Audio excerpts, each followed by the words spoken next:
Hello everyone! Ayan, gagawa lang po ako ng short video tutorial para sa paggawa ng sunflower leaf using 1.5mm nylon cord. Ayan, ito kasi yung MTO ko ngayon, and then plano nung nagpapagawa sa akin na gagawan pa niya ng mas maraming dahon yung kanyang order. So, kailangan ko siyang gawa ng tutorial.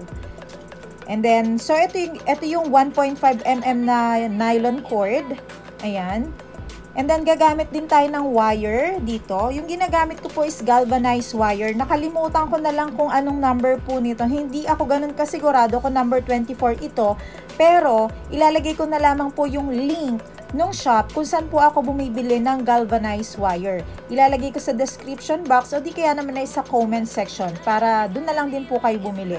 Maganda kasi ito eh. Makukuha yung structure ng dahon or flowers na nilagyan ng ganitong klase ng wire is talaga namang maganda po. Okay? So, umpisahan na natin. By the way, yung hook size nga pala na gagamitin ko dito is 2mm. Ayan. So, mabilis lang po ito. Sana naman ay makatch up nyo. Okay, let's make a slip knot and work on 17 chains. 1, 2, 3, 4, 5, 6, 7, 8, 9, 10, 11, 12, 13, 14, 15, 16, 17. Ayan. 17. And then after that, increase po tayo sa 4th chain from the hook. So, 1, 2, 3, 4. Kita? Hindi masyado. So, sundan nyo na lang po yung instruction ko. No, malinaw naman. So, sa 4th chain, gagawa tayo ng dalawang double crochet dyan. Yun yung ating increase. Okay? So, 1 double crochet and 1 more double crochet. Ayan. So, mayroon na po tayong total na 3 double crochet dito. Into the next 5 stitches, let's work on double crochet. 1 in each stitch. Okay, so 1, 2, 3,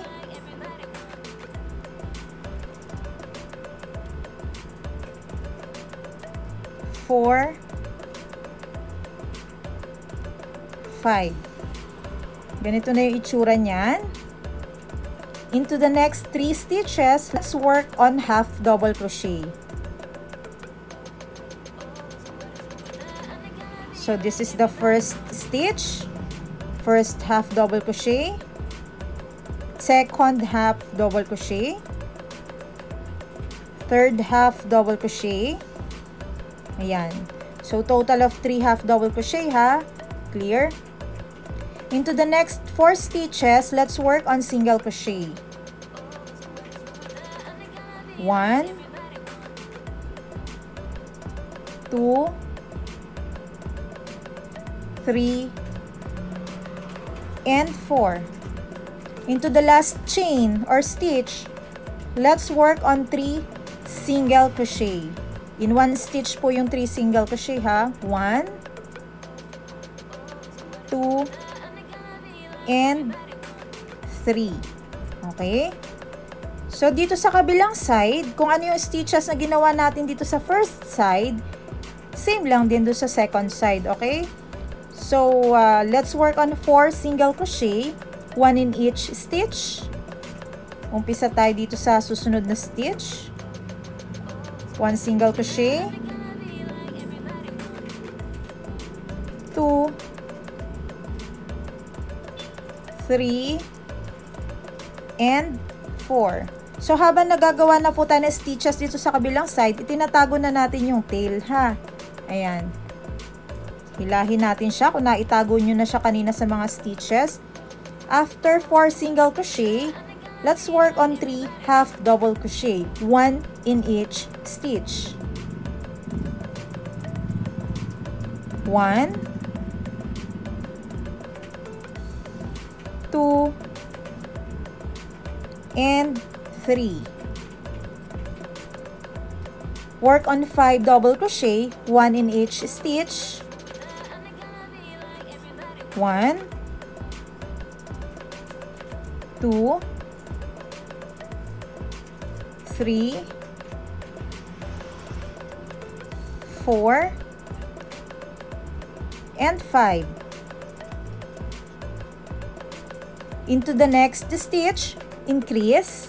Okay, so dalawang double crochet po yon sa isang stitch. Yun po ang increase natin.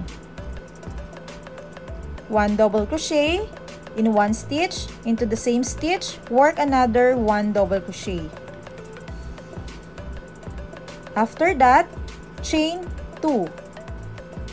1, 2, and slip stitch po dito sa pinakang center stitch dito. Ayan, meron tayong stitch dito sa bandang pinakang gitna. Okay? So, dito yan. Hanapin nyo dyan. Ayan. Ito po yung first round ng ating leaf. So, for the second round, chain 3. 1, 2, 3. And then, bilangin po natin yung stitches dito, yung chain. Kita ba? 1, 2, 3.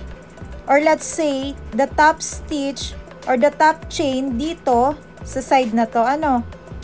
So, again, kung hindi nyo makuha, ito lang kasunod na stitch after natin mag-chain 3. Bilangin natin yan. 1, 2, 3. Just sa pangatlo, mag-single crochet po tayo dyan. Single crochet.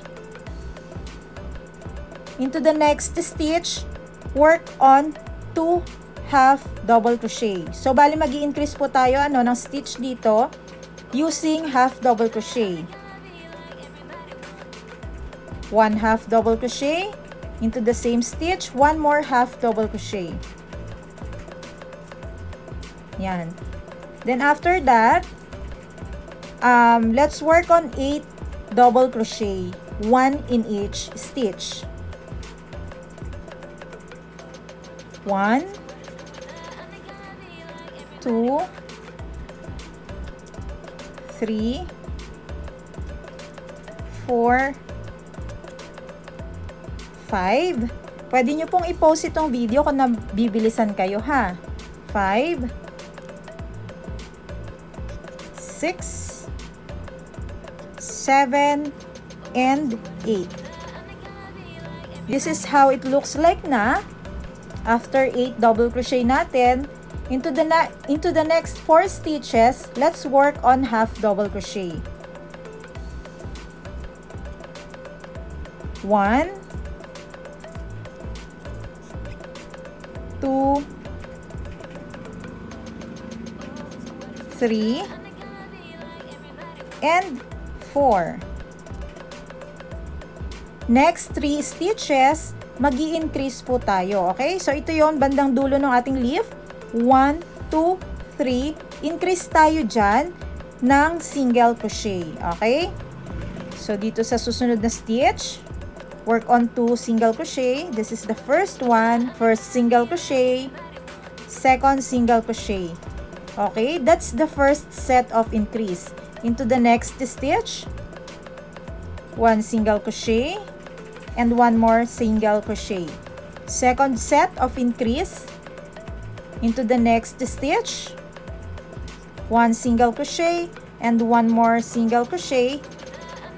Third set of increase. Okay, into the next 4 stitches, let's work on half double crochet. 1, 2, 3, and 4. Ayan. Sa susunod na 8 stitches po, gagawan lang natin siya ng double crochet. 1, 2, 3, 4, 5, 6, 7, and 8.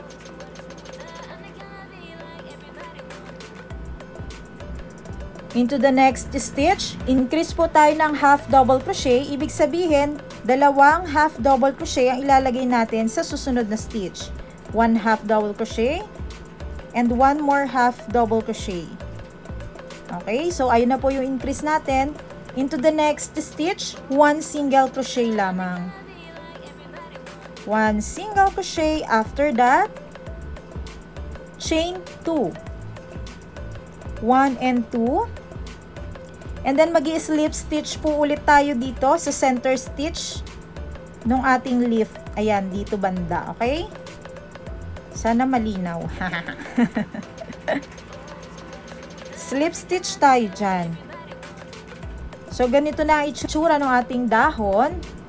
And then, after that, mag-slip stitch tayo doon sa susunod na stitch dyan or chain na makikita ninyo. Slip stitch lang tayo, one time. This time, ilalagay na po natin yung ating bone, which is yung wire natin. In between our hook and the yarn, ilagay natin yung ating wire. Then, habang nagsi-single crochet tayo, andyan na siya sa gitna. So, mag-chain 1 muna tayo dito to begin our edging into the next outer loop. Outer loop po tayo ng chain, magsi-single crochet. The first outer loop and the second outer loop, single crochet. Yan. For the next stitch po, full stitch na yung gagawan natin ng single crochet. Ayan.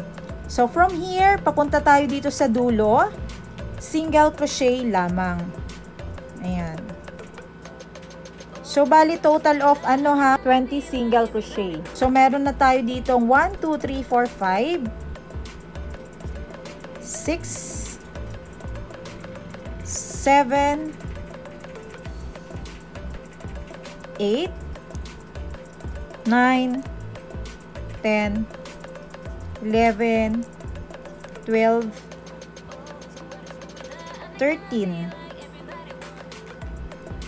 14, 15, 16, 17, 18, 19, 20. After 20 single crochet, increase po tayo dito sa susunod na stitch. So, 1 single crochet and 1 more single crochet. Ayun na po yung increase natin. Yun yung pinakadulo ng ating leaf. And then after that, another 20 single crochet para ma-hide natin at magawa yung ating edging. Okay? So, 1 in each stitch na lamang po itong single crochet. 1, 2, 17, 18. Yung last 2 stitches dito, sa outer loop lang din po tayo gagawa ng single crochet, ha? Katulad sa beginning natin or do sa umpisa, single crochet po tayo sa outer loop nung stitch. So, dito rin sa last part, outer loop lang tayo, single crochet. 19 and 20. Okay? After that, ilagay lang natin dito sa pwesto yung wire niya. Dyan. And then, mag-slip stitch tayo sa first top chain ng ating edging. Slip stitch. And then, chain 1 para mag-lock yung ating yarn. Then, cut the yarn na po. Hilahin natin yung yarn.